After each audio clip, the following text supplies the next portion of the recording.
വൈക്കത്ത് നിന്ന് തണ്ണീർമുക്കം ബണ്ട് വഴി വേമ്പനാട് കായലിന് കുറുകെ ഒരു യാത്ര പോയാലോ? സഞ്ചാരികളുടെ മനം കവരുന്ന ഇടമാണ്. കുമരകത്ത് നിന്ന് ഹൗസ് ബോട്ടിൽ ഇങ്ങോട്ട് എത്തുന്നവരും ഏറെയാണ്. കായലും ബണ്ടും ചേർന്നൊരുക്കുന്ന വശ്യ സൗന്ദര്യം അതൊന്ന് കാണേണ്ട കാഴ്ച തന്നെയാണ്.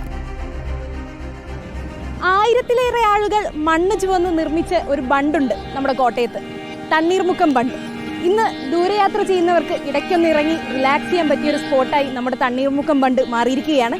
എന്തായാലും നമുക്ക് ഇവിടെ വന്ന് വേമ്പനാട്ട് കായലിലൂടെ ഒരു ബോട്ട് സവാരിയൊക്കെ നടത്തി പോവാം.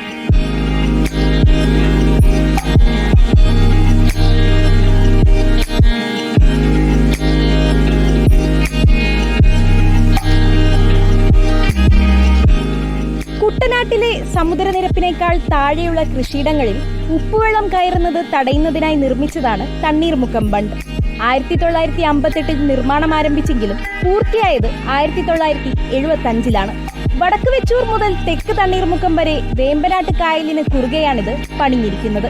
ഇന്നിപ്പോൾ തണ്ണീർമുക്കം ബണ്ടും പ്രദേശവും ഒരു ടൂറിസ്റ്റ് കേന്ദ്രമായി വികസിപ്പിച്ചിരിക്കുകയാണ്. ഹൗസ് ബോട്ട് യാത്ര, സ്പീഡ് ബോട്ട് യാത്ര, മീൻപിടുത്തം, അങ്ങനെ എല്ലാവിധ വിനോദങ്ങളും ഇവിടെയുണ്ട്.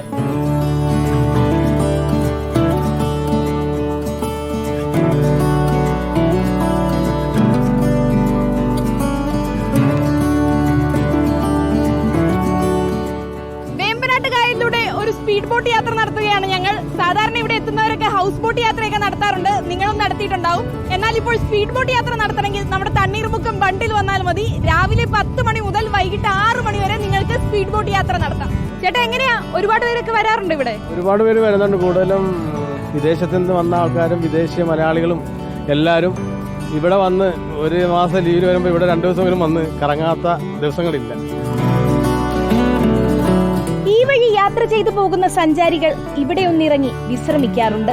പതിവായി ഇവിടം തേടി വരുന്നവരും ഏറെയാണ്. എങ്ങനെയുണ്ടാവും ഇവിടെയൊക്കെ? സ്ഥലമൊക്കെ ഇഷ്ടപ്പെട്ടു?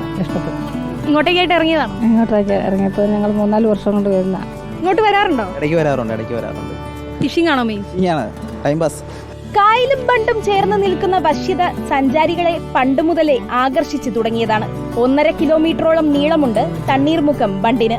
കുടുംബശ്രീ പ്രവർത്തകരുമായി സഹകരിച്ച് ചെറിയ ഫുഡ് സ്റ്റോളുകളും ഇവിടെയുണ്ട്. കോട്ടയത്ത് നിന്നും ആലപ്പുഴയിലേക്കുള്ള യാത്രയിൽ ഇവിടെയൊന്നിറങ്ങാതെ പോകാൻ കഴിയില്ല. വേമ്പനാട്ട് കായലിന്റെ കാറ്റേറ്റ് ഇവിടെ ഇരിക്കാം. വീഡിയോ ജേർണലിസ്റ്റ് രഞ്ജിത്തിനൊപ്പം reporter Anjana Anilkumar, in Reporter, Kottayam.